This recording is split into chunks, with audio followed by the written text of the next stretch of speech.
ভালো আছেন, আমিও ভালো আছি। তো আবার আসলাম আপনাদের মাঝে আরেকটি ভিডিও নিয়ে।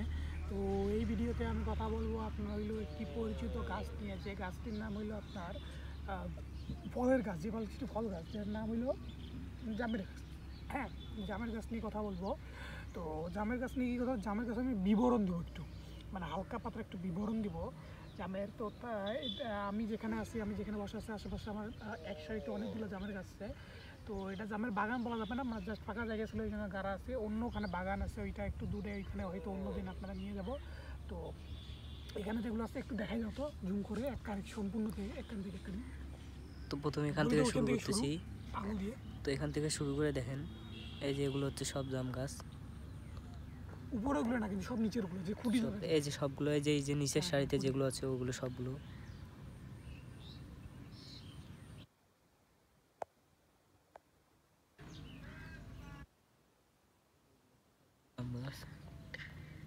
এটা একটা মাঠ দেখছেন তো, কত গরু ছাগল বান্ধা এখানে আছে। তার মধ্যে কানিতে আর ছড়াই আর কি কিছু জাম গাছ লাগানো আছে। হ্যাঁ, তো এর বিবরণ আমি দিতেছি। তো বিবরণটা একটু মজার সহকারে শুনবেন যে জাম গাছের বিবরণ কীরকম। হয়তো অনেকে জানেন, তাও আর কি অনেকে জানেন না, তাদের জন্য আর কি বলতেছি। যেমন এই জাম গাছটি, হ্যাঁ, জাম গাছটি দেখতে হবে 1 থেকে 2.5 সেন্টিমিটার পর্যন্ত লম্বা হবে। হ্যাঁ, এইটা একটা জাম গাছ 1 থেকে 2 থেকে 5 সেন্টিমিটার পর্যন্ত লম্বা হবে এবং প্রায় আয়তাকার হবে। এটা জাম গাছটি হবে একটু আয়তকার, প্রায় আয়তকারের মতো হবে। একদম আয়তকার না, আবার আয়তকারের ছাড়াও না, প্রায় আয়তকারের মতোই হবে এটা। তো গাছ হবে 14 থেকে আপনার 60 ফুট বা এর চেয়ে বেশি লম্বা হবে, মানে সর্বনিম্ন হবে আপনার 14 থেকে 60। এর বেশি হইতে পারে, আবার 14 থেকে 60-এর মধ্যেও থাকতে পারে, কিন্তু 14 নিচের একটু জাম গাছ কখনোই যাবে না। এর পাতাগুলো থাকবে আপনার সরল, তারপরে হইলো বড়, চামড়া পুরু এবং চকচকে থাকবে।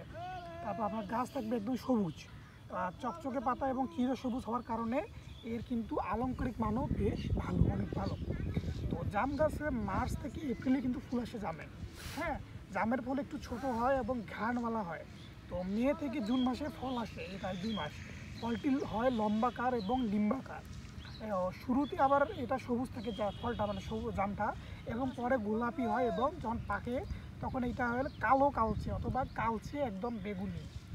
তো এইটা আবার যখন আপনারা খাবেন, জামটা বেশি খাবেন, তখন আপনাদের জিহ্বা দেখবেন একদম বেগুনি হয়ে যাবে। কারণ জামের যে রঙটা আছে, এই রঙটার কারণে আপনাদের জিহ্বা একদম, যখন দেখবেন হয়তো ছোটোবেলায় অনেকে করছেন যে জাম খাইছেন দেখছেন, তো কম্পিটিশন করছেন বাসা আরাপারে কারা শিখে যে কার জিহ্বা বেশি লাল হয় বা বেগুনি হয়, লাল না তো বেগুনি হয়।